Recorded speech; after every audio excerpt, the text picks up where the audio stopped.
Hello, and welcome to Positive Fandom. I'm your host, Mmmm. Today we're joined by Catherine Cooke, who has joined us in the past. We're continuing our series on reviewing The Mandalorian seasons 1 and 2. And in this particular episode, we're going to be looking at episodes 4 and 5 from season 1 of The Mandalorian. It is a spoiler review. And we're doing this in preparation of and anticipation of the upcoming Book of Boba Fett series, which premieres on December 29th, 2021 on Disney Plus. How are you today, Catherine? Very good. Thank you. I'm glad to hear it. So, we're talking about episode 4 in season 1 of The Mandalorian called Sanctuary. And, after episodes 1 through 3, I think everybody knew that this series was going to be, very special and very different. And as exciting for me watching it as, let's say the Clone Wars was for me. It had that level of involvement. And of course, this is live action. So this one just was really something that I found to be such a treat. And getting all this sort of footage and Star Wars feeling from it, it really did feel and still does feel, very, very much like a Star Wars product. But Sanctuary starts out where Din Djarin and Baby Yoda, who we know to be Grogu now, are still on the run. And they find themselves looking for a place to sort of hanker down and just kind of hide after what they experienced in episode 3, which, the cat's out of the bag now, isn't it? Yeah, and it's like, okay, he wants to lay low for a while, but at the same time, seeing as he was dealing with the Empire, and I mean, granted, the Empire for the most part is gone, but they're not going to stop hunting you, man. Yeah, they're not. And, we kind of get these, what's very interesting is that they continue to give us these kind of really sweet moments with, Din and Grogu. And, they kind of find a place to settle down. And I think this is the one, I think this is the episode where it starts off where Baby Yoda is kind of, might have been flipping around with the machines inside of Yeah, he puts him inside opens one of the panels to put him in through the wiring to try and put it back together, and it doesn't. Yeah, it didn't go up. Well, and if I do remember, he keeps switching on, like different things, and it's the "Don't Touch That" episode, if I remember correctly, and it's really very, very cute. And I kind of think that Baby Yoda knows what he's doing. He knows he's fooling around with the ship's systems, but he's like, "Oh, this is a ship. I've got to just touch everything," And just like any little toddler, which he essentially is, but a very special toddler, he's doing that. So, Din finds Sorghum, this planet, and there's pretty much no activity on this planet. It's nothing's going on. It's quiet. And this seems like the perfect place for Din to hide out with Grogu. And that's exactly what he does. They find the planet. He actually explains to Grogu what they're doing. And I also kind of like that. And he's like, "Yeah, this is a perfect planet. We're going to go down here. We're going to go hide, and it's going to be fine." And so he's very confident. Din is very confident that this plan is going to work out. And they land on the planet. And, there's that famous speech where he says, "All right, I'm going to go get some food. Don't go anywhere. I don't want you going anywhere. Don't walk off of the ship. You stay here. Don't touch anything." And of course, 5 minutes later, the kid is following him out of the ship. So, so he follows him, and, they end up at sort of like the village pub or whatever it is, to get him some food, to get Baby Yoda some food. And, I think, kind of before I get to where they get in any encounters, what I was going to say is, I don't know whether what I find really interesting is just sort of like life on the Razor Crest. And I don't know what I like better. The fact that Baby Yoda was touching things on the spaceship, or that the Razor Crest in space has all these sounds that we associate with Star Wars. Like we get, and it's so satisfying to hear that. It's like, oh my God, it's like we're living in this world. And I also think we get to start to see the importance of this ship, because I'm sure initially it was not intended to be a home, but it seems like it kind of operates as a part-time home for Din and Grogu. What do you Yeah. think about that? Well, yeah, because it looks like on the one hand the ship is specifically designed for picking up bounties and the like, because it only has one small little side room for a bed and the bathroom in the other, and he's just kind of they're kind of living in there, but not really living, if you will. They're just kind of, so he wants to find somewhere to settle down as opposed to just parking on some uninhabited moon and just sitting there. Right. And so I think it's very interesting. It's like, people can get stranded on the road. I get that. But, like the idea of kind of like getting stranded in space seems like a terrifying notion. And, and of course, we're going to get to that in a little while. But so they're on Sorghum, and Grogu joins Din as they're sort of walking towards this small eating establishment, and you get to see Grogu exploring the world and just kind of like looking around. And I immediately, since we know now that he grew up in, or spent some part of his life in the Jedi Temple, I have to wonder what he's thinking, because he's had so many shifts and changes in his life. But that's going to be the case with someone who lives to 900 years. So, it shouldn't be too far fetched idea that he would, have different stages in his life where he's no longer going to be in the temple, or maybe he's going to be on a specific planet, doing whatever the assignment might be. But the exciting part about this episode, two really exciting things actually about both of the following two episodes, is that we get to see even more new characters. And we see a character who has a profound effect on the series, and on Grogu's life and Din's life, Cara Dune. And so you can spot her right away. They did this character image and profile right, as far as I'm concerned. She looks fantastic. She looks like a very important figure. She's wearing a pretty cool looking costume. She looks like you wouldn't want to mess with this woman. And, of course, seeing the Mandalorian, that's always going to stick out wherever they go. He immediately spots her and asks the local woman in the area, like, hey, what do you know about this woman on the side over there? And I think it's very funny, because they kind of portray the people who live on Sorghum as sort of, I would say, simple folk, but I'm not going to say that they're ignorant. I'm going to say simple folk, in the sense of they don't want to be bothered with all of this other stuff that's going on. If you decide to become a farmer and you're doing farming, perhaps, you may not be interested in some of the other things that are going on, because you are focusing on that as what you want to do. And so when the barmaid says, well, there's not really much business going on in Sorghum, but I can give you some spotchka, like it's kind of comforting to know that there are still people out there who can kind of do these other jobs. Of course they exist. But I always thought, Catherine, that they would be somewhat more mechanized in a future world, or in a world that's like that. But this is a completely undeveloped world. So we're not seeing perhaps as much of that machination in, let's say in a farm, or what I would expect to see. But this is one of the really interesting things about it, is that at some point Din confronts Cara, and she kind of runs away from him. And I kind of wanted to talk a little bit about how, this whole idea of the guild, and Cara seemed to feel that Din had a fob on her.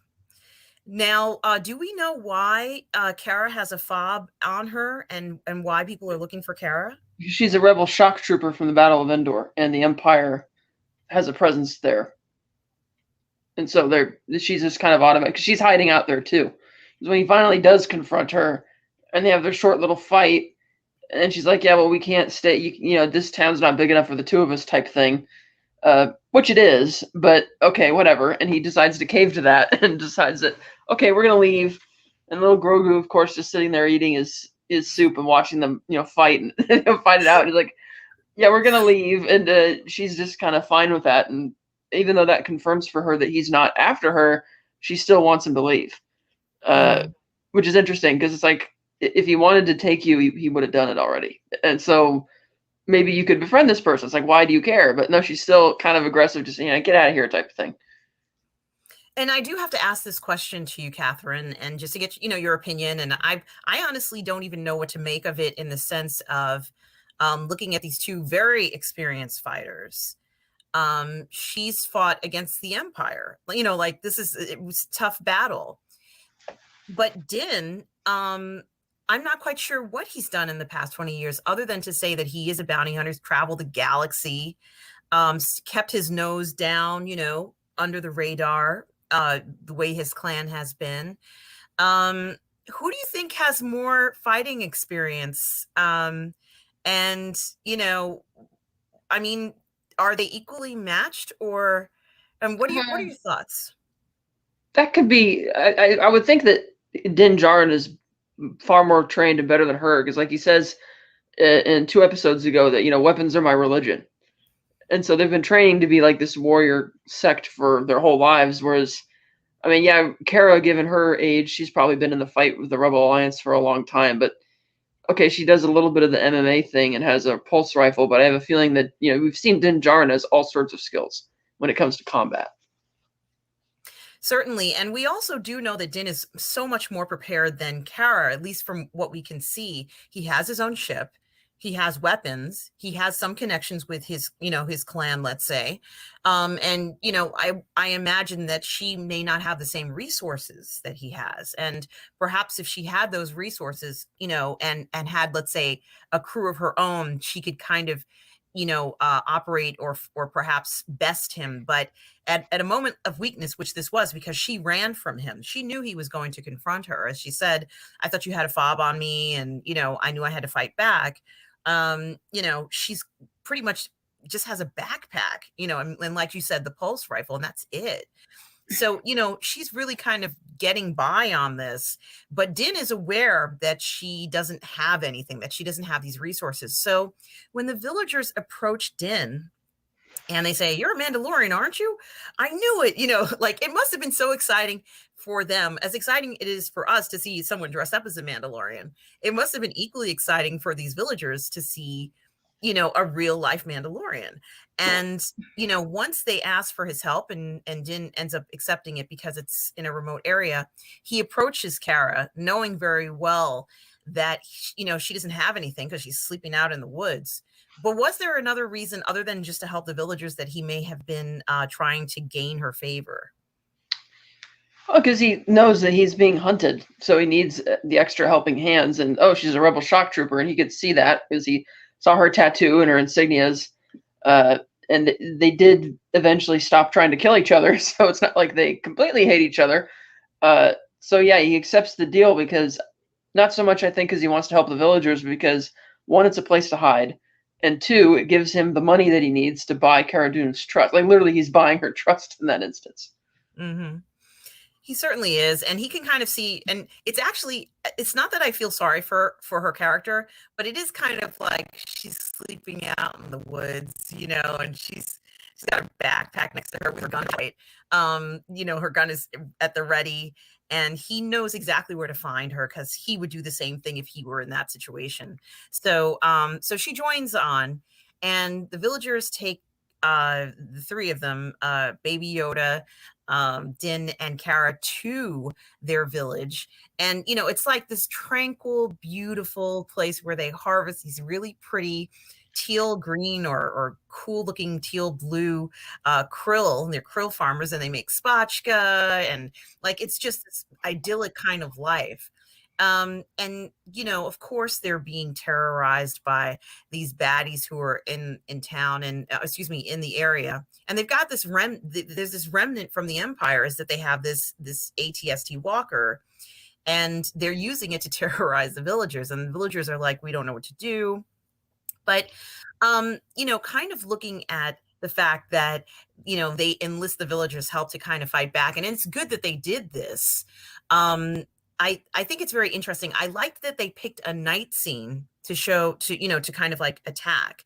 So we get to see this cool night scene where they infiltrate the baddies camp, and they plant detonators and things, and then as soon as they can provoke them to have the adit walker walk to the place where the adit walker is supposed to fall in, we see this great scene of Kara and Din provoking the adit, poking it with the rifle and everything, and falls in.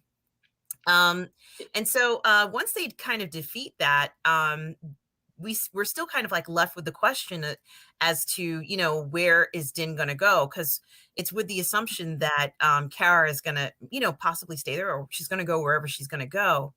But we see them all kind of relaxed, and we get up to a moment where we see that the things are not. It looked for a moment like things were going to be very peaceful and tranquil. And we even see a part where, they keep putting all these adorable scenes of Grogu, and he seems to look like he's enjoying himself, and he might fit in there. But we also keep seeing these tracking fobs show up. And I'm kind of glad that they continue to do that, because, we needed to keep seeing that this pursuit, they were just going to be constantly pursued. And so right at a part where I'm not going to say he was 100% comfortable, but right where it seems like he might be kind of getting comfortable staying in this krill farm. Well, that's because because he's the woman that he met in the village, and she's constantly hitting on him and trying to encourage him to stay there, because admittedly I thought it was really lazy and uninteresting that they did the Seven Samurai thing again, because that has been done to death. And I was like, God, no. When the villagers first showed up, I'm like, I know what you're doing. And I was like, oh, damn it. And it's like, but I did find it interesting that initially Kara and Din gave up, and they're like, you're just going to have to move. And it's like, I'm like, really? And like, that was kind of surprising. And you could tell that, because Bryce Dallas Howard directed this episode, they were totally channeling like T-Rex vibes from Jurassic Park with the AT-AT Walker or the ATST coming through the trees and all that. I thought that was kind of cool. Yes. But you could tell that with the whole vibe of the way this has been going, that woman from the village, I can't remember her name off the top of my head, but she really wanted Din Djarin to stay there. And you got the sense that he actually wanted to stay there too, because he sees Grogu enjoying himself. And he's like, the kid's safe here, and this is some back hole swamp planet. Nobody's going to find him. He's going to be safe. And I don't think he was as close to taking off the helmet, because she does try and do that at one point. She like puts her hands on it, and then he finally he doesn't cave in. He kind of in a sense gets bailed out by the gunshot. Yeah, it's the timing was, oh God, I think that's like one of those points where you're like, why, but yeah, it certainly does distract them, and thank God Kara had their back at that moment, and because an attempt to kill Baby Yoda is thwarted, and that's when Kara and Din realize that they have, maybe not Kara, but Din realizes that he has to flee once again. And we continue to get all these really cute looks of Grogu, and they all are going to miss him. But I mean, at first when I saw this episode, Catherine, I was very sad that Baby Yoda had to leave this village, because it felt like a wonderful place for him to live. But then as the series progressed, for me personally, I came to realize that there just was no way that he could really stay at this village, not just because he was being hunted, only because this really wasn't the best place for him. He's not an ordinary child, and he might seem ordinary on the outside, so to speak, but he certainly is not ordinary. And I think that something would happen that would, yeah. Well, I don't know, because it's like Yoda got along just fine living in a swamp and calming down, and it's like, yeah, granted, Grogu's a baby and has a lot to learn, but he seemed to be getting along. He didn't really, if I recall, he didn't really use any of his force powers in this episode. He was just kind of like a big-eyed kid, just kind of going around and having fun. I could see why Cara Dune decides not to go with Din Djarin, because she's like, oh, okay, you misled me. I didn't realize. It's like, yes, you obviously came here for a reason. It wasn't to hunt me, but and because when he gives her the money initially at the beginning of the episode, she assumes that, oh, this is why you're here. You're taking a job. But then she realizes, oh, you're actually on the run from people who are probably representing some even badder guys. And so she's like, I'm not down with that, which I thought was, okay, that's kind of interesting. But I did predict, perhaps falsely so now, that at the end of the series that they both would have ended up back there, like Grogu and Din Djarin. It seemed almost too perfect. And I do think that woman from the village is going to come back at some point, because it seemed to be, because they were pushing that really hard. And it's one thing if Din Djarin had like put his hands on her wrists and pulled her hands down so she wouldn't lift his mask. But the fact that they had a gunshot be what disrupted that means that okay, they're not done with this story. It seems like I think they're probably going to come back to her in some way because they teased when they were trying to see which of the villagers had fighting experience. She was the only one who raised her hand, and you could tell she really knew what she was doing. So it's like, ooh, who's this? Why is she here? So I think she'll come back in the series at some point, even if Grogu can't come back there, or maybe when Grogu's older. And because I did the math in my head, and it's like, well, if he's 50 years old now and he's only like a 1-year-old, well, that doesn't work because that means Yoda would only have been like a 16-year-old when he's 900, and clearly his maturity is much further. So Grogu must be due up for a growth spurt, like mentally at some point. So I can imagine him maybe going back there when he's more mature to settle down, and maybe even Din Djarin. So I don't know. It felt like there was like something else going on with that lady that they might revisit at some point in the future. Well, Catherine, that's what you're saying is like music to my ears. I would love for there to be a part where, let's say, Grogu has finished the training that he needs. Mm-hmm. And once he can make a decision about where he wants to live, why not Sorghum, where he was very happy? And why not have Din go there? Maybe Din could retire on Sorghum, and, it's kind of like a family reunion, hell, maybe Kara will even show up, it could really be something very special. And, I did kind of like have a few tears seeing him leave this idyllic place, especially seeing him sort of run around and chase the krill, and Oh yeah, and how the the kids were children. really upset to see him go too. Like the kid has such a sad goodbye when he hugs Grogu, and it's like, Yeah, this one really, plays at the heartstrings, and they just keep making Baby Yoda more adorable and more adorable. And it's just really something else. And then of course it leads me to the question, of course, the word on the street is everybody's looking for them, and we now know that these fobs can track them anywhere. Is it feasible, since the fobs are working against them, that and we already know the answer to this, but I'm asking as if we didn't know the answer to this. Is it feasible that Din and Grogu can elude so many pursuers with such a disadvantage because of those fobs?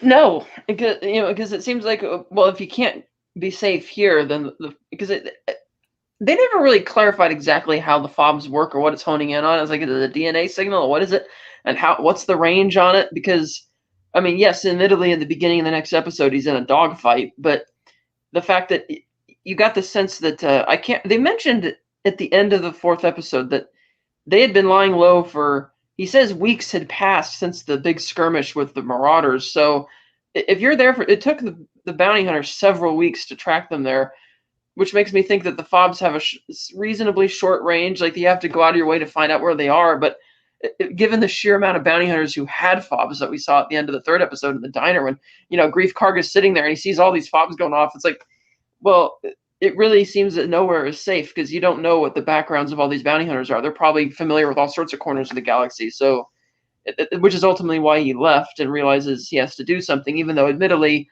it does get a bit repetitive in the next episode where once again we're going to, I mean, granted they park because their ship gets damaged, but it's like, once again, he seems to think he can just keep running away from the problem, which, given his reputation as being this no bullshit type bounty hunter, it's like I didn't really buy that he would just think, oh yeah, hiding's gonna work.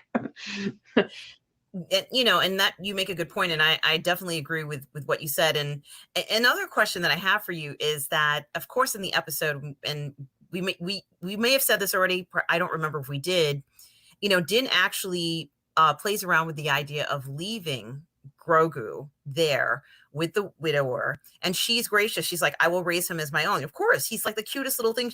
I would be like, yeah, I'll take him. It seemed pretty easy for Din to let Baby Yoda go at this point. Yeah, I think that might be because he's not, as we've seen, he doesn't have the best parenting skills or experience. I mean, I get that he doesn't trust other people to have the kid, but was it the smartest idea? I mean, in hindsight, it was smart that he brought the kid to the Mudhorn den, but at the time, obviously, he didn't know the kid had force powers. So was it smart to take a little baby in there? Not necessarily. Was it smart to oh yeah, we're on this strange planet. We know nothing about it, but I'm just gonna leave the kid on the ship where he can't really defend himself and just hope that that's fine. Things like that. So I could see why he figured, oh well, now that the bad guys and the Marauders are defeated, it seems pretty safe here. And now that the villagers know how to defend themselves and all that, and yeah, this is obviously in over his head. It's like we've got rid of the Empire, but he doesn't want their. He figures, oh, if they're hunting the kid, not me, and he's safer here. Oh, it's no problem. But then when that bounty hunter showed up, it's like, oh, so they can still find him, and he figures it would be beneficial to the village as well as to Grogu to not leave him there, because Right. that would just And create a whole other slew of enemies if you leave the kid there and then the bounty hunter starts showing up. Because then people are going to be bitter that, hey, you brought this kid and brought all this destruction upon us.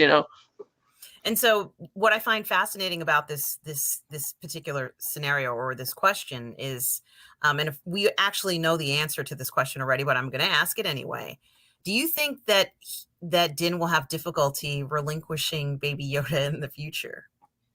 Well, it depends on how much he bonds with the kid or not, and to see how much he cares about it. And that's something that the armorer of all people plays a big role in when he goes back to see her later on, which we'll get to when we get to that episode. And do you think there's some sort of irony between Din and his clan staying in hiding for so long, so to speak, and Din getting paired up with such a high profile target in this scenario? Yeah, it was kind of a little weird, even the fact that they're literally living in this underground compound, which seems to be right down the street from where the client was.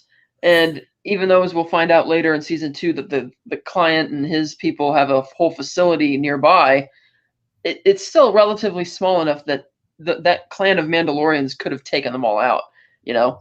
Uh, and so why are they hiding here and still literally living? Like if that garrison was gone, they literally wouldn't have to hide underground in this village. They could just live there as regular Mandalorians. So it is a bit interesting that Din Djarin, again, he's not necessarily part of that sect entirely. As we find out later, he's a different offshoot, but the armor was still willing to see him because, hey, you wear the armor, you're part of the, and yes, you may be part of a different offshoot, but there's still like a A collective bond, yeah, an bond understanding that they between. have. Because I don't think the armor would have been very pleased to find he was taking. Oh, I'm gonna go to the Empire, take a deal, and potentially let them know that there's this whole clan there. you know. So Yeah, and that's something to think about. I mean, it did seem like the clan was exposed at that point, and that's not till later on that we kind of learn what may have happened to the fate of some of the members of the clan. So, we still have a lot of unanswered questions about that, but yeah. it is kind of interesting to look at that. Seeing Grogu with his cuteness, and then be at such a threat. Even in such an idyllic situation, as you said, it tells us that there may be very few places that he can really be safe. And so, the quest for finding, or at least trying to protect him is a challenge.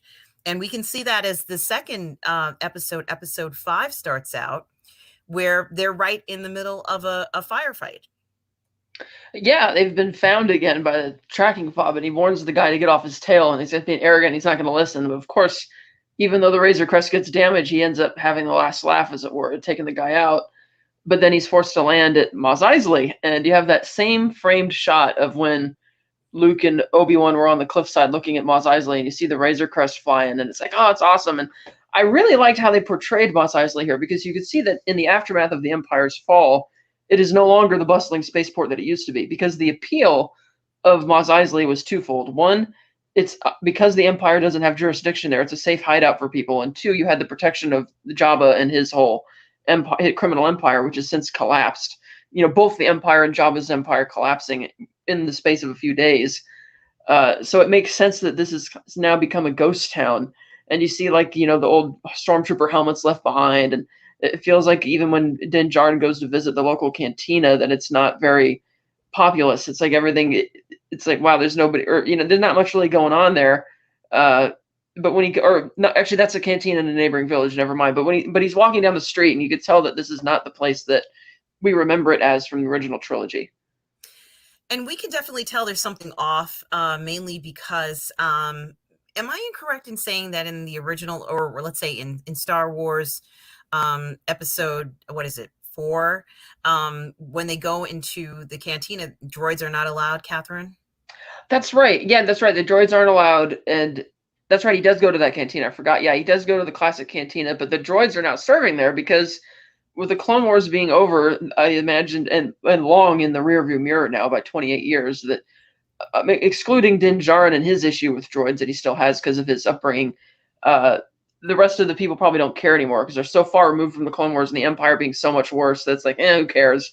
And now the only way to run the business is by having droids run it because the original bartender was killed by Boba Fett shortly after uh, the heroes arrived there. So it is neat that it's like, okay, I like that it's not just there for the sake of fan service. It's like you actually see that the place is legitimately changed and it makes sense.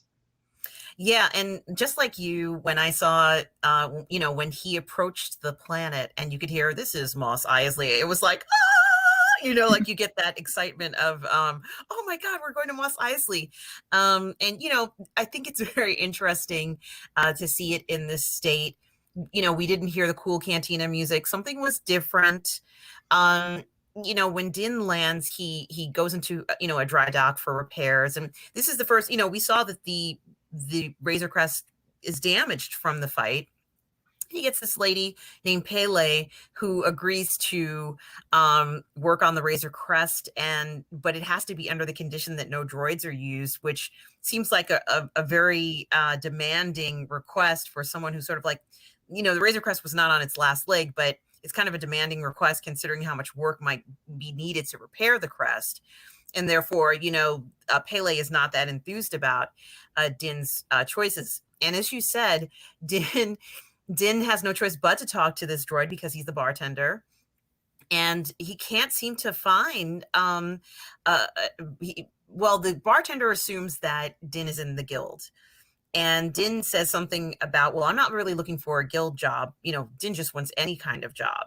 And we kind of get introduced to this new character by the name of Toro. I know he's got a longer name.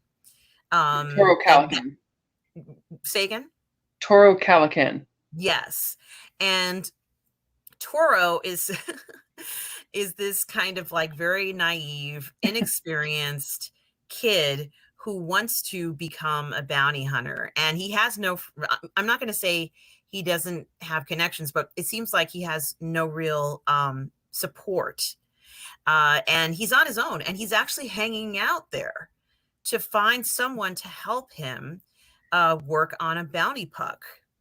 Yeah, it's a bit of an oxymoron thing because it's like on the one hand he acknowledges that he's not good enough yet to be in the guild, but he's still desperate to get in the guild as fast as possible. And he is cocky and arrogant, but not in the funny way that charming way that Han Solo was, even though he's sitting in the same seat that Han Solo had in the cantina when he Yes. faced Greedo. And this guy played by Jake Cannavale, and I just found this character so obnoxious. And I get that's part of the point, but I felt that it was just pushing it way too far. I'm like, of all the things you could do in this series for this one-off side trip that you're doing it's like this. It's like I could. He was so grating, especially like you asked for this guy's help. He agrees to help because this Fennec Shand mystery person is here, and Din Djarin apparently knows who she is. He perks up and he's like, you know that person is probably too tough for you to go after. And he's like, well, then you can help me. And he's like, okay.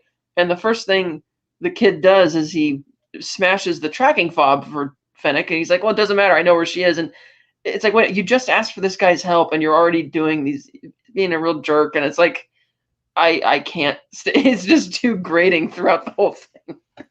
And I'm getting the sense, Catherine, that Toro has tried this before, has gotten burned. He's ended up, underneath a bantha somewhere in a cavern.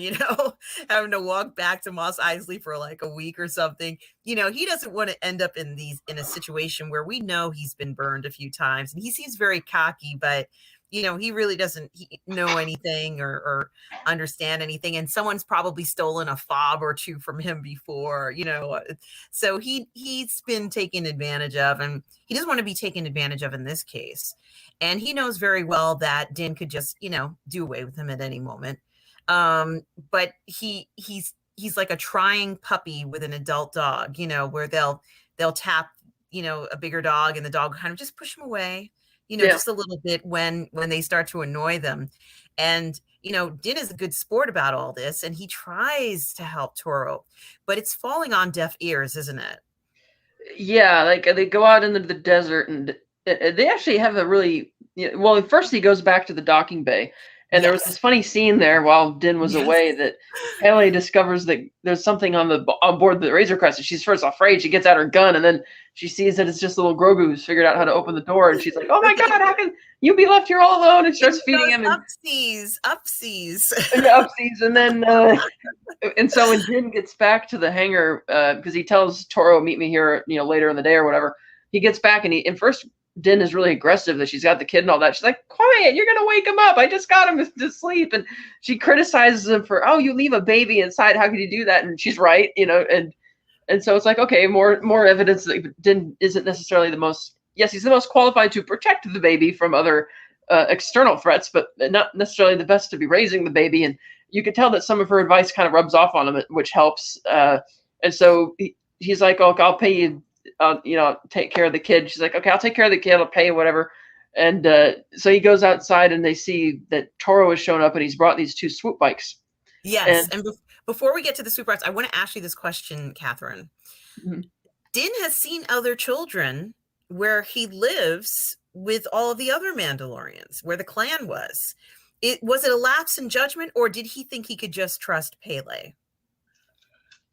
Mm, I think he could probably, at this point, felt that he could trust her, because it's like, okay, yes, he knows the kid has these powers. He doesn't really know how to get him to use it. Like, he can't necessarily communicate with him directly like that. And so he probably figures, having sized up that Toro Calican is not somebody who's going to listen. And he could tell that the moment the kid Toro smashed the tracking fob. But he needs to take this job because he needs money to pay to repair the ship. Because he's not an inherently bad person, whereas somebody who is a more evil bounty hunter, like, say, a Cad Bane type, if you will, would tell her that, "I'm going to pay you for fixing this, wait for her to fix it, and then just shoot her and leave without paying." But that's not who Din Djarin is, so he knows he needs this money. So and since Toro smashed the tracking fob and is the only one who knows where Fennec Shand is, he needs to rely on him, but he knows that at this point that it's really not a good idea to take the baby into this situation, because you can tell that he kind of suspects that this is not going to go smoothly. At least not enough to have to worry about the baby, worry about Fennec Shand, and worry about this idiot Toro, his idiot sidekick. And so I think that's also more of a reluctant thing where I gotta leave the kid behind at this point. And she did, admittedly, like the first thing she tells him, "Oh, you left him in there. He was cold. He was hungry." And he's like, and he probably thinks, "Yeah, I probably should have given him something to eat." So he realizes that, okay, this town is enough of a ghost town. There's nobody else here. She's going to lie low and keep the kid safe. And he could tell she genuinely likes the kid, because she offered at one point that, "Hey, you don't have to pay me anything. Just let me keep the kid." And so, Yep. okay, so I think that they kind of feels that it's a combination of him. That's the only reasonable choice in the scenario. And because he could tell she actually doesn't mean the kid any harm. Yeah, it is apparent. And as you said, getting back to the point where you were up to before I asked you the question, they go outside, and Din had requested that Toro bring 2 speeder bikes. And Toro does this. Toro sees the child with Pele. And Catherine, were you as excited as I was to see these ultra cool scenes of Din and Toro riding across the dunes of Tatooine? It reminded me of a level in the Shadows of the Empire video game where you get on as Dash Rendar, and you get on an identical swoop bike and ride through Tatooine and Beggar's Canyon and all that, and chase down these other bounty hunters on swoop bikes. I'm like, this is so cool to see Yeah. that. Yeah, it just was just breathtaking. And my fantasy is that there'll be a ride at Disney one of these days with something like that. It's like, ride the waves of Tatooine, find the assassin, and then go and rescue Grogu, like that would be a Ride great. through, or do a ride through Beggar's Canyon with Luke's T16. That would be amazing. That was also a bonus level on the Rogue Squadron N64 video game. You got to fly through Beggar's Canyon in the T16 and race Wedge, and that was awesome. And it's like, that would be really cool to do that stuff. But I also like the scene that when they're off in the desert, they take, they spend the night out there, and the next morning they're confronted by sand people. And Yes, Din yes. Djarin is not phased by this at all, and he actually communicates with them through sign language, which is cool, because that's, I mean, in the past we've only seen sand people communicate with each other with these weird grunts and stuff, and here Din is actually speaking to them with sign language, and Toro is really freaked out by it, and He's like, here, give me your binoculars. He's like, okay. And then he just tosses it to the Tuscans. He's like, what'd you do? That was expensive. He's like, we just bought ourselves safe passage. Chill out, you know? And And sure enough, Fennec Shand would fetch a big enough bounty that he could probably buy a bunch of new binoculars. oh, absolutely. And, these seeing the Tuscan Raiders, of course, they look exactly like what we expected them to look like. It was very satisfying to see them at a distance. And then they kind of snuck up on them, because they're there. You just can't see them. Maybe they're hiding behind a rock or something. They're always there. And I, like you, I loved seeing the portrayal of the Sand People.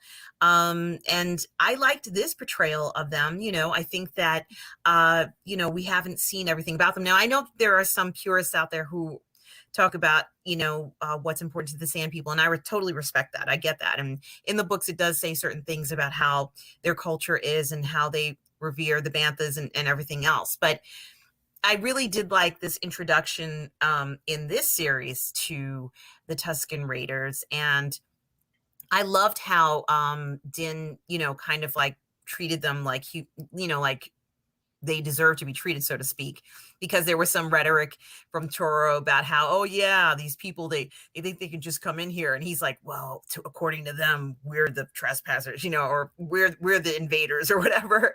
So it was kind of nice to see that too. And also that he felt that they he's implying that people are just kind of just don't really even want to see these people. And so automatically I'm thinking, Catherine, that for the most part, people are pretty much bothering them, the Sand People. And we don't see it as often, but when you have these encounters with them, for some, not our characters, but for some, it ends up in a conflict because they don't know how to communicate well with them. So, well, yeah, because in the season 2 premiere episode, when they're once again speaking with the Sand People, they sort of reveal in a backdoor way that the reason they kidnapped Shmi Skywalker in episode 2 and killed her was because the moisture farmers were stealing all their water, and that these moisture farmers don't need to be here. It's like there's no reason really, when you think about it, that Uncle Owen and Aunt Beru can't get regular jobs or whatever in a bustling city like Mos Espa or Mos Eisley. You don't need to be out in the middle of nowhere. And granted, they probably sell their water to somebody, but clearly they're not making a ton of money off that water because they're not living large. So the Sand People take issue with it because it's like, hey, we're nomads. We live out in the desert away from your cities, and now you're coming way out here as well to take our water, and that's why they kidnapped her. And whereas Klieg Lars, her husband, was like, oh, they're just mindless roving monsters, and it's like, well, no, you have to learn to share a little with these people. That's why they're doing this. It's not that they're monstrous aliens; they're just nomads. And if you start encroaching on their territory and taking the most raw material that they desperately need, they're going to take issue with that. And if that's how the farmers, what their attitude is, oh, they're monsters and all that, and even what's his name, Cobb Vanth has that opinion in season 2 as well. Well, then of course you're not going to get anywhere trying to establish connections with the Sand People, whereas Din Djarin has, because he's not that reactionary to it. And so we'll get more than that later when they have that whole dichotomy. But that's actually an interesting bit, because you see that the Sand People are humanized really for the first time in this episode in Star Wars. I agree, and it's so refreshing to see this and to really kind of get a feeling that they are, they are important on the land too, and they have rights as well, and to see the benefits that you can get when you can cooperate with them as well.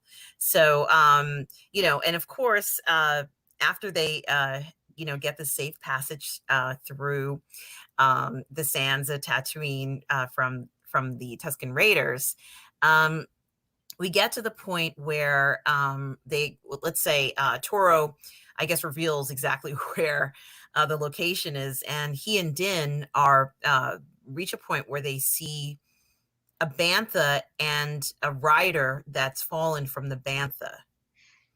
And clearly, like, if you look at this, it looks like a trap, like, or it looks like a trap to me, or maybe it was just someone pursuing someone and they fell off or got shot or something like that. And so we can see, and I think that at some point, Din tells Toro to lay low, stay down.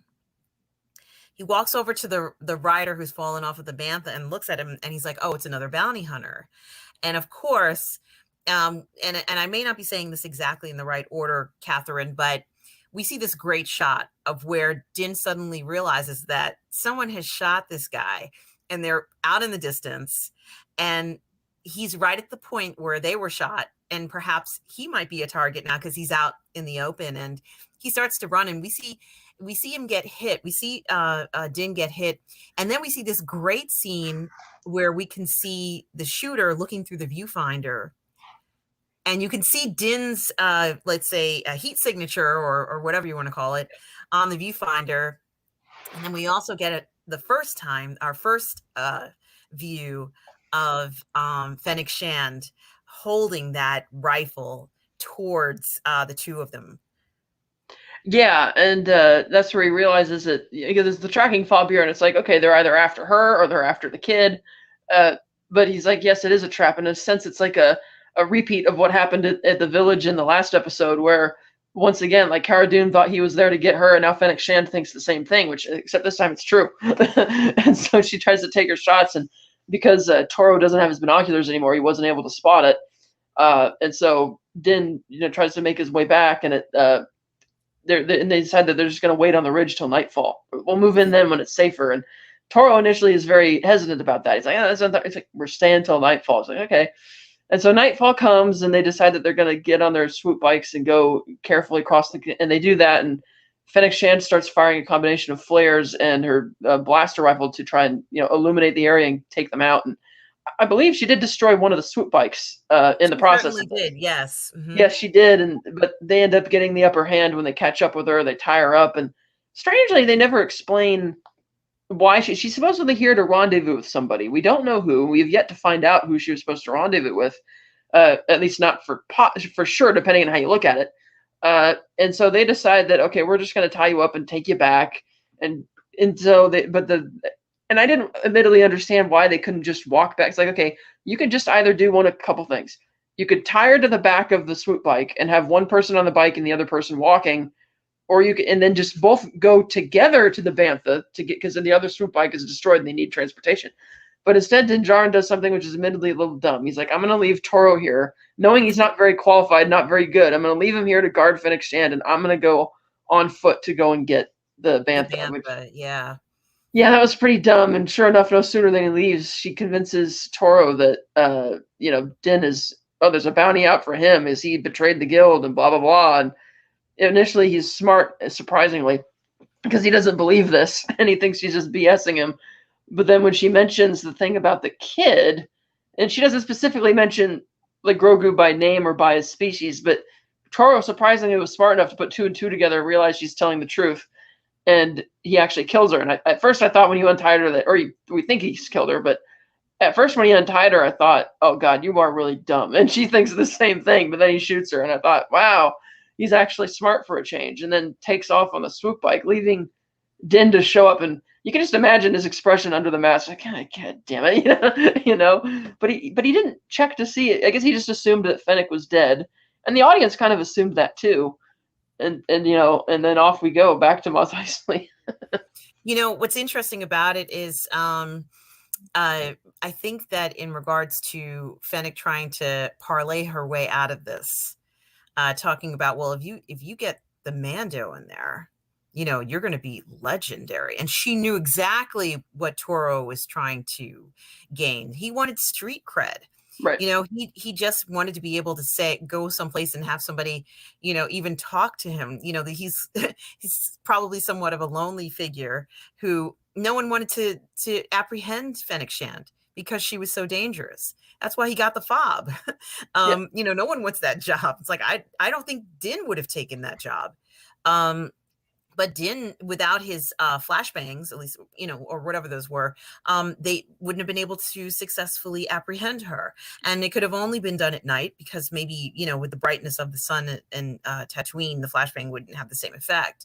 But, and I'm not even sure of that, Catherine, but it had to be sort of like in the stealth way. And Mando talks about how, you could see him getting pummeled by shots that she's sending.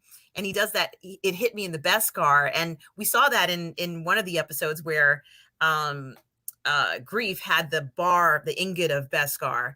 and he got hit there, and so it was kind of nice to have that reinforced in another scene, but just in a different way. It hit me in the best. Oh, it got me. And the only reason why he wasn't killed, and he was very clear about this, is because of the distance from where Fennec was to where they were. If it was a closer shot, he'd be dead, even with the Beskar. And I thought that was Yeah. very interesting, because it's not that we've told that Beskar can deter everything. It's just that even Beskar may not be 100% impenetrable, or a blast from such a close distance would obliterate you into you wouldn't even exist anymore. Nothing of you would still exist. And I kind of liked that. And when Toro decides to, I guess double cross Mando, that's the only way I guess I would really put it. I felt it was unnecessary for him to kill Fennec. I don't think she would have gone after him. He could have just left her there. But I think that he Well, he I knew think that if she Mando came back, came back to retrieve her, that would have been a problem. right. Because Well, yeah, I go think ahead. the minute he let her go, he knew that she would try and kill him anyway. And it's like he doesn't necessarily know who she's there to meet, because she did tell him, I'm rendezvousing with somebody. So if he just left her there, it's like, yeah, he could have taken her, but that would be another hostage he has to watch over when he gets back to the docking bay. And I guess he figured it would just be easier to kill her and leave no witnesses type thing. Uh, because surely he's not going to just try. He's not really in control of the situation, because she's clearly more intelligent than he is. And so, But yeah, he didn't have to untie her. He could have left her there, but that means Mando would have just because he believed her when she says that, oh, Mando's a bigger score, and the kid he's got is a bigger score as well. And so, if he had waited for them to show up, he probably figures that, well, she would just lie and tell Mando immediately that I'm going to double cross him, so that way he'd just shoot me and that'd be the end of it. So I guess he figured that it would just be easier at that point to get rid of her rather than dragging her back to Mos Eisley. yeah, and the other thing that I was thinking was that I don't think Din was, like I said, I don't believe Din would ever even try to apprehend Fennec on a normal, like that's just not a bounty he would be interested in, although it might have been a puck he could have gotten, to get, but he would have turned that job down. And so I think it's very funny that Toro decides to pick one of the most dangerous jobs. As I had said, maybe it's because no one else would accept the job. But that's definitely not one of your first jobs that you should accept Yeah, if you're doing something like this. And also, he was a little foolish to trust Fennec anyway. And I understand that she did have a lot of relevant information, but if he had just taken her in, he would have still been very he would have gotten everything he wanted. His name Din probably would have said, here, you can be your name, but just give me my payment, and no one has to know that I helped you do it. And it could have worked out for both of them, but he went for a little too much. And if he couldn't apprehend Fennec, what makes him think that he could apprehend Din? So this was something that was somewhat irrational, from as far as I'm concerned, from a bounty hunter's point of view. Did he really yeah, did he really believe? Go ahead. right, because the fact that his plan now is my master plan is to get into a Mexican standoff with Mando. It's like, really? It's like, that doesn't really seem like a smart idea, because he's got one arm holding the kid, because he's gone back to the hangar and he's taken Pele and Grogu hostage. But it's like, okay, so you have one pistol on them and they're kind of holding him tight. It's like, you don't have a gun trained on Mando. Mando's got everything, and of course, Din Djarin just easily tricks him by putting down a gun and pulls out another, and he does this slight type of nod signal to Pele, so she knows what he's about to do. And of course, he's the quick draw, and he kills Toro Calican, rather unceremoniously kills him. And it's the few sparks fly off from hitting the edge of the ship, and everybody falls to the ground. And it was funny how she's looking around for Grogu immediately. She's not even phased about how nearly getting killed or whatever. She's like, "Where are you? Where are you?" And finds him hiding behind one of the barrels. Yeah, he was just, and Grogu was fine. Grogu was like, this is going to be okay. Like his demeanor in this was very, he was still very interesting to watch, because he kind of flipped over, and it did look like he might have hurt himself, but he knew to hide behind something. I think that Toro's best move would have been just to take the kid and run with the ship, if he could have. If the ship was repaired, by the time Din got back, they would have been long gone. Din doesn't have a ship. I mean, he would have still been legendary by bringing in the baby. So, he had a huge misjudgment in what was going on. Clearly, the best move was to just run with that baby. And in fact, I would even go so far as to say that if he decided to take Fennec with him at that moment, with the speeder bike, which would have been faster than Din coming back with the bantha, although he might have heard them, um, it would have worked too. I don't think Fennec would have double crossed Toro. She might have stranded him somewhere, but she would have said, "Yeah, this kid, he helped me," or whatever. I think it might have worked. Now, so he had Well, other options than I to. don't think she would have cooperated insofar as to let him take her in though. Like No, she no, was not there at to, all. No, right, because she was there to rendezvous with somebody, and she's like, "No, I'm not leaving until we meet. I make this rendezvous type thing." So I think she at some point would have fought him off for that. Uh, right. And no, you're absolutely right. But I think that if he needed, an introduction, she would have given it for him. And then he would have been gotten his legendary status. Do I think that she would have been grateful for him letting her go? I don't know. But I think no, perhaps she would have spared his life. I don't think she would have spared his life because I mean, the minute like she set this trap for them because she assumes they're coming for them. She Yeah. correctly assumed that they were coming to kill her, and it's like, okay, if you don't mind killing this other person and setting a trap, then the idea that I think she would kill him simply for the inconvenience of restraining her and dragging her out here. She'd be like, screw you, or maybe she would take the opportunity to just turn in the kid. Hey, if I all I need to do is get this kid to break the cuffs off, and I can just take the kid and take Din Djarin and get both my money and my rendezvous. Yeah, you make a good point. And the other thing that I was going to say is that, and this is something that I've thought about, and you probably already mentioned it, but I don't know. Does he really even know how to shoot someone to kill them? I don't think so because again, yes, Beskar is you can hit it, but there's a few crucial points you could shoot, like maybe at the neck or at the joints. But he's not a skilled. Doesn't strike me as a skilled shooter at all. I mean, he's not. He's kind of he's a klutz and he's a screw up. It's like I don't think he's in way over his head, like you said. So I don't think he'd be able to pull this off. I mean, I would even go so far as to say that when he shot Fennec, he didn't even know like how to aim right.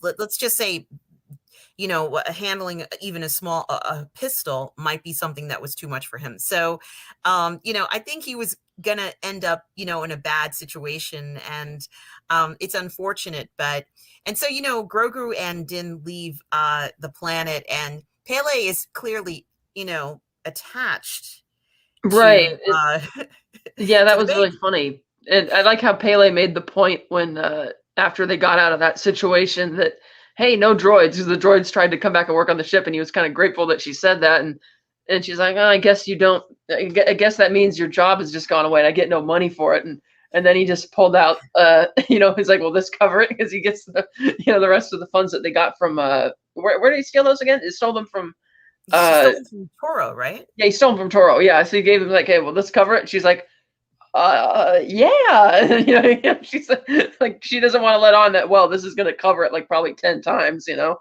Exactly, and he's of course, he's paying her extra to keep her mouth shut as right. well. And so, uh, Catherine, we hear the spurs as the figure walks up to Fennec Shand in the desert. It is Boba Fett, but there was a lot of discussion about, gee, I wonder who that is and all this sort of stuff. But I think that clue, left it wide open. But I think a lot of people were very skeptical about it because we just didn't know what to think. And of course, now, many seasons and episodes later, we know.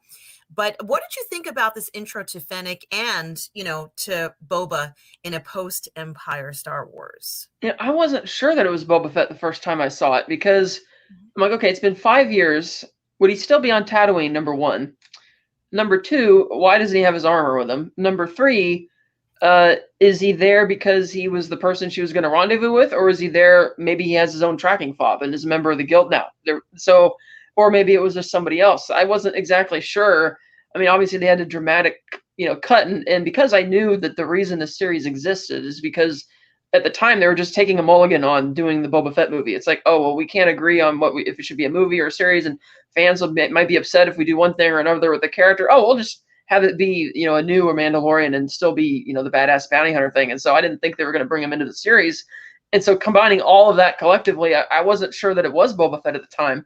Now to see that it was, they still haven't answered that. I mean, clearly he and Fennec Shand are friends. And she was obviously, I guess, alive, and he saved her, as he goes on to mention in season 2, but they didn't still have not mentioned the reason why they were rendezvousing, or it may be just because. So it'll be interesting to see if the series gets into that, because the latest TV spots for Book of Boba Fett suggests that we'll be perhaps getting some flashbacks that could help fill in some of those gaps. But yeah, at the time I saw it, I was not sure.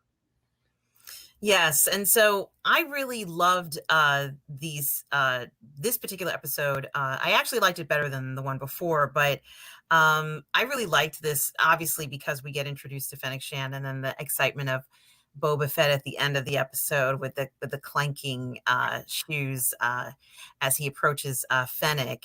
And I think that, what we're seeing here is just, the world building of this show.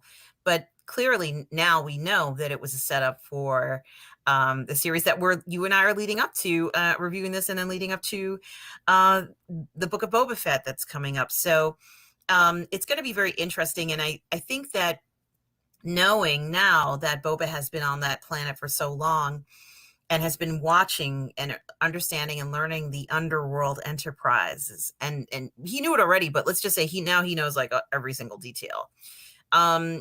We're going to be in for quite a surprise and a lot of excitement from the series. So, but I think that this episode really kind of set the tone for what was to come and for the players. And I couldn't have guessed what was going to happen to Fennec going forward. But, I'm kind of glad that things worked out for her in that regard, because she is such an intriguing character. And she proved herself even with just her few minutes of dialogue. What did you think, Catherine? I felt that with both of these episodes that they were clearly setting up characters for later. Like in the 4th episode's case, they were setting up Cara Dune and potentially the woman from the village. And in this episode, they were setting up Fennec Shand, and eventually, more so Fennec Shand if other Boba Fett. But in both instances, it's like a little detour that we're kind of taking to set these characters up. So I assumed it was a given that, I mean, at first I wasn't sure, because I thought that, because it looked like it was several hours later that Fennec Shand is still lying in the desert. So I'm like, is she dead? Is she unconscious? I mean, I assumed she was dead. And that's why I thought it was kind of odd at first that, okay, well, what did this detour really accomplish? It's like, okay, I guess he's befriended Pele as somebody he could trust if he comes back to Tatooine. And so coming out of the 5th episode initially, I figured the thing which is going to follow up is he's going to have a friend in Pele, and whoever this mystery person was in the desert is going to be the problem. I didn't anticipate at the time that Fennec Shand was going to be the one coming back, because I thought she was dead. I'm happy that she came back, though, because she's really cool. Yeah, they definitely did a good job of kind of making us think she was gone. And then they also did a good job of the person who she meets, who we suspected was Boba, but here's the person she was supposed to meet, and they are very surprised to find that she's injured, and we don't know what the repercussions were in her death, in her possible death. That was something else too that I found very interesting. And I thought to myself, well, what if this person observed, Din there? And since Din is alive, will they be seeking Din, for retribution or something, thinking that perhaps he was the one who may have killed Fennec Shand? So that was something else that I thought about. I said, oh no, now he's going to make another enemy, and then that person is going to be chasing after him. So all these different things were going through my mind about that, and I really enjoyed it. I know it's not the Mos Eisley of old, but I still enjoyed seeing. Oh yeah, it's great to see the new Mos Eisley, because otherwise, if it's just the same thing, and then it's like, okay, then why not show us somewhere new? But I like that there's actually a reason that it's different, and it does feel like it's evolving the story, and we're learning more about Sand People. Like the whole thing feels a little bit different, and the fact that the mystery man with the spurs is only at the very end at a tag scene means that this isn't just going to be some average guy with a tracking fob. Like, it's not just another bounty hunter that he's going to be encountering. Like, this is going to be something major. And admittedly, it does become something major, but not in the way that I thought it would. As they did you go notice on how carefully he approached her body? Did you notice that? Yeah, he was kind of like, what's going on here or something, and he's carefully approaching, and the way he leans down, and the cut is there that, okay, they clearly don't want us to know who this guy is, which is why the boot spurs are there for the clue. Even though that's why I kind of thought it might have been Cad Bane, because I think he had boot spurs as well, because he was definitely, that whole character's riffing on, Angel Eyes, good, bad, and the ugly type thing. So I figured that, okay, this person's going to be a big player later on, and sure enough, he is. But again, not in the way I thought he was, because as we find out, Boba ends up becoming a big ally as opposed to an enemy. Yeah. So I really do love how they introduce these two characters, and also Pele meeting her as a new character. And I think that, a lot of people had said that episode 3 was kind of a filler, but I didn't feel that way about episode 4. I'm sorry, episode 4 was a filler, but I didn't feel that way about episode 5. I kind of felt that way a little bit about both. To be honest, this 5th episode on Tatooine is my least favorite so far in the whole series, because I couldn't stand the actor playing Toro, and some parts of Pele were a little grating. Like, okay, it feels like a bit sitcom-y, weird, and the fact that I felt that the first 3 episodes were giving equal parts plot development and character development and moving the story forward, whereas these two felt like detours that were specifically there to set things up for later. It didn't feel like we weren't learning anything else about why Grogu was at the place he was held to begin with. We don't know why are they hunting Grogu. What was the scientist trying to do with his blood? Like, admittedly, they don't go really into answering these questions throughout the first season, and so it felt like a little bit like really great stuff for the first 3, and then it's kind of like we're taking a couple pit Steps stops, backward. as they will do the same thing again in episode 6, like setups for later. Yeah, and the other thing I was going to say, my final takeaway is that we get to see where Grogu puts on his charm in these episodes, and ups the cuteness. He, especially when he comes out of the Razor Crest when he's alone, and he has that sad look on his face. And I'm like, look at his face, like he put the face on because he knew someone was down there. He could see them playing cards or whatever it was. He's like, how do I get their attention? I'm going to go out there and put on my sad face and put on my charm. And it immediately charms Pele. So he knows how to work a crowd. He knows how to work a person.